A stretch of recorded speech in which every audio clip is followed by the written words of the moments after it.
ఏదైనా health issues అయితే మళ్ళీ మీకు మీ లైఫ్ పోతే మీ ఫ్యామిలీ ఆధారపడి ఉంటుంది. మీరు ఇచ్చిన మంచి సేవకు అవతల ఫ్యామిలీ ఇయడం బాగుండాలంటే మీరు మంచిగా ఉండాలి ముఖ్యంగా. మీరు అంతే. రక్తదానం చేయడం ముఖ్యం కాదు. మీరు ఇడంగా ఆ రోజు మీరు కాపాడుకొని తెల్లారి మీరు చేస్తే బాగుంటుంది. ఆ రోజు ఏదైనా జరిగిందనుకో అది చాలా ఎఫెక్ట్ అవుతుంది. ఇది చాలా ఇబ్బంది అంటే రోడ్ల మీద యాక్సిడెంట్ అయ్యి బ్లడ్ డొనేషన్ పోతుంది. అట్లాంటి సిచ్యువేషన్ నిజంగా రావద్దు. ఆహా! ఆ సిచ్యువేషన్ రాకుండాలంటే మీరు ఖచ్చితంగా డ్రంక్ అండ్ డ్రైవ్ మానుకోండి. చాలామంది చిన్నపిల్లలు బానిస అయిపోయి 18 ఏళ్ళు రాగానే మందులు తాగడం, పార్టీలని, పబ్బులని కల్చర్ మొత్తం ఖరాబ్ అయిపోతుంది. ఖచ్చితంగా మీ పిల్లలకు ఒక మంచి సంస్కృతి సాంప్రదాయాలను నేర్పియండి. పిల్లలకి ఏది అవసరం ఏదో అదే చిన్నప్పటి నుంచే నేర్పియండి. మనము ఆ డబ్బులు ఉన్నాయని చెప్పి చులకన ఫ్రీడమ్ ఇచ్చేసి వాళ్ళని హెల్త్ మొత్తం నాశనం చేస్తున్న వ్యవస్థను ఖచ్చితంగా డ్రంక్ అండ్ డ్రైవ్ చేయకండి. హెల్మెట్ రూల్స్ పాటించండి. పోలీస్ వాళ్ళు ఎంత చెప్పేది మన కోసమే కాబట్టి పోలీస్ వాళ్ళని గిట్టంగా మనం పరిగణలోకి తీసుకొని వాళ్ళు చెప్పినవి కొన్నింటే బాగుంటుంది. ఎందుకంటే రోజుకి ఎన్నో యాక్సిడెంట్స్ చూస్తున్నాం. హెల్మెట్స్ పెట్టుకోవడం వల్ల చాలా మంది చనిపోతున్నారు. ఖచ్చితంగా హెల్మెట్ పెట్టండి. హెల్మెట్ అనేది మనకు సేఫ్టీ కోసం ఏదో ఫ్యాషను ఏదో కాదు కాబట్టి ఖచ్చితంగా హెల్మెట్ పెట్టుకోండి. గవర్నమెంట్ పోలీస్ వాళ్ళు ఏది చెప్పినా ఖచ్చితంగా పాటించండి. మీరు డ్రంక్ అండ్ డ్రైవ్ చేయడం వల్ల మీ ఫ్యామిలీ సఫర్ అవుతుంది. వాళ్ళకేదో ఫైన్లు వేస్తున్నారు అంటే ఫైన్లు వేస్తే గవర్నమెంట్కి వస్తుంది, పోలీసు వాళ్ళకి ఏమొస్తుంది? పోలీసు వాళ్ళని చాలామంది తిడతారు. నాకు చాలా బాగా అనిపిస్తుంది. అరే పోలీసు వాళ్ళు మన సేఫ్టీ కోసమేగా ఉంది, వాళ్ళు ఇంత చేస్తుంటే మనం ఎందుకు వాళ్ళని తిడుతున్నాం అనేది. పోలీసు వాళ్ళంటే నాకు పిచ్చి ఇష్టం. దేశంలో సైనికులు, రాష్ట్రంలో పోలీసులు మెయిన్ ఫ్రంట్ వారియర్స్ వాళ్ళని మనం రెస్పెక్ట్ చేయాలా. వాళ్ళకి విధంగా ఫ్యామిలీస్ ఉంటాయి, వాళ్ళు అన్న వదులుకొని వాళ్ళకి మనకు 24/7 సర్వీస్ చేస్తున్నారు కాబట్టి ఖచ్చితంగా రెస్పెక్ట్ చేయాలా. వాళ్ళని గౌరవించండి, వాళ్ళు చెప్పిన రూల్స్ పాటించండి. డ్రంక్ అండ్ డ్రైవ్ చేయకండి. 15 సంవత్సరాలు అవుతుంది డ్రంక్ అండ్ డ్రైవ్ వచ్చి, ఇప్పటికీ రోజు కేసులు వేల కేసులు దొరుకుతున్నాయంటే ఎక్కడికి పోతుంది వ్యవస్థ? అండ్ దీని గురించి అయితే చాలా మంచి అవగాహన అనేది కూడా మీరు చెప్పడం చాలా బాగా వచ్చిందన్న. అండ్ దాని తర్వాత మీ చేతిలో కానీ మీ బాడీ కానీ కంప్లీట్ ఒక టాటోస్తో నింపేశారు. అంటే మీరు అందరి వాడితో పాటు ఒక టాటో మ్యాన్ కూడా అయిపోయారు. సో ఒక్కసారి చెప్తారా ఆ టాటో వెనక ఉన్న స్టోరీ కానీ ఎవ్రీథింగ్? నాకు టాటూ అంటే మెయిన్ నాకు దేశం కోసం మోడీ గారు అంటే బాగా ఇష్టం. నేషన్ గార్డ్ అని నరేంద్ర మోడీ అన్న, చిరంజీవి గారు నాకు బ్లడ్ ఇన్స్పిరేషన్, నా రోల్ మోడల్. మా సజ్జనార్ సైడ్ నాకు రోల్ మోడల్. పోలీసులు అంటే వాళ్ళు ఉండాలి, సర్వీస్ పరంగా ఆయన సంబంధం లేని విషయాలు గిట్టంగా ఎన్నో చేస్తాడు. బెట్టింగ్ యాప్స్ కావచ్చు, అప్పట్లో కరోనాలో ప్లాస్మా అనేది అందించి అప్పటికి 10,000-12,000 యూనిట్లు ప్లాస్మా అందించాడు. ఫుడ్ డిస్ట్రిబ్యూషన్, డాగ్స్ కావచ్చు, మనుషులకు కావచ్చు, మెడికల్ అంబులెన్స్, ఎన్నో రకాల సంబంధం పోలీస్ డిపార్ట్మెంట్ సంబంధం లేని వరకు చాలా చేశాడు. అట్లా ఆయనతో పాటు 5 సంవత్సరాల నుంచి నేను సర్వీస్ చేస్తున్నాను. అప్పుడు 20లో ఆయన ఫస్ట్ 2008 నుంచి నాకు వరంగల్ సిపి నుండి బాగా ఇష్టం. అట్లా 2020లో సార్ పరిచయం, అట్లా ఆయనతో పాటు జర్నీ చేయడం చాలా హ్యాపీ. ఎనీ టైం ఏది సంబంధం ఏది చేయాలన్నా సార్ ఇట్లా చేయాలంటే 100% మీకు ముందుంటా. ఎవరికైనా సరే, నాకైనా కాదు ఎవరికైనా సరే, మీరు నాకు ఆఫీస్కి రావచ్చు, మీ సర్వీస్ ఏదున్నా అని ఇంటర్వ్యూలో చెప్తుంటాడు. మీ ఎవరికి ఏ ప్రాబ్లం అదే రావచ్చు, నా 100% నేను హెల్ప్ చేస్తా అంటాడు. అట్లా సార్ గారు ఇష్టం. ఇక పోలీసులో ఉమేష్ చంద్ర వ్యాస్ గారు, వైఎస్ఆర్ గారు నాకు 108 ఆరోగ్యశ్రీ వల్ల వైఎస్ఆర్ గారు ఇష్టం. ఇక్కడ సోను సూద్ గారు అంటే కరోనాలో చేశారని అతను ఇష్టం. ఇక్కడ రతన్ టాటా గారు,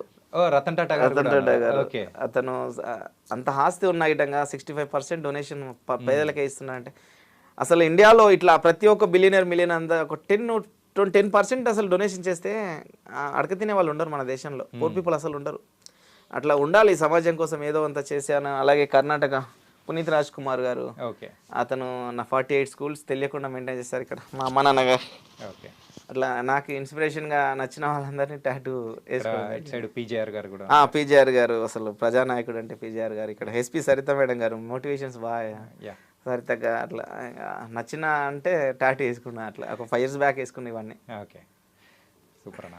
అండ్ మీరు ఏ సంకల్పంతో అయితే ముందుకు వెళ్తున్నారో అది ఖచ్చితంగా ఎవరికైతే చేరాలో వాళ్ళకి చేరి ప్రతి ఒక్క ఇంట్లో కూడా ఒక్కొక్క బ్లడ్ డోనర్ కూడా ఉండాలని కూడా మనస్ఫూర్తిగా కోరుకుందాం.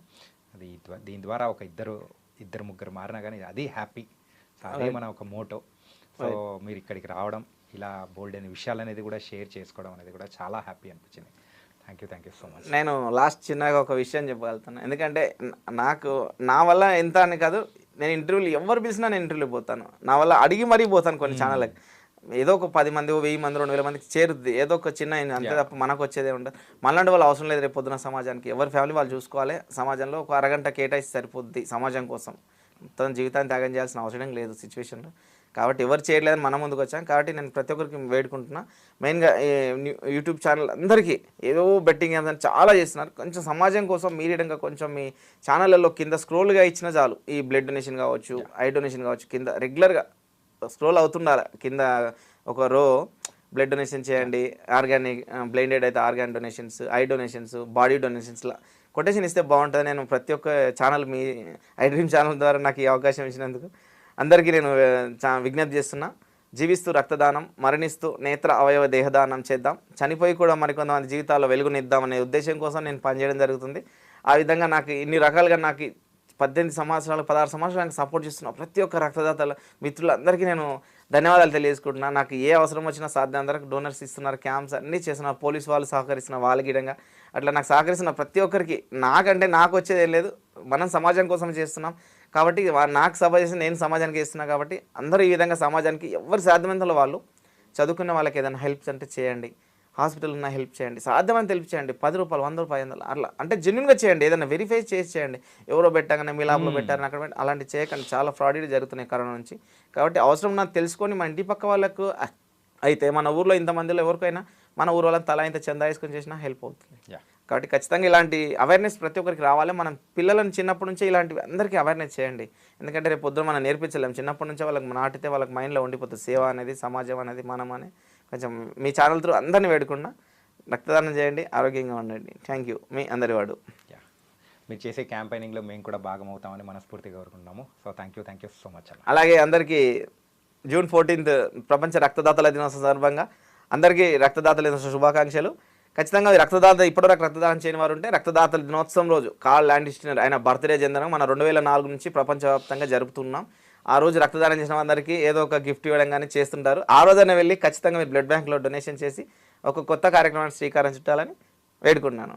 Thank you I dreams channel.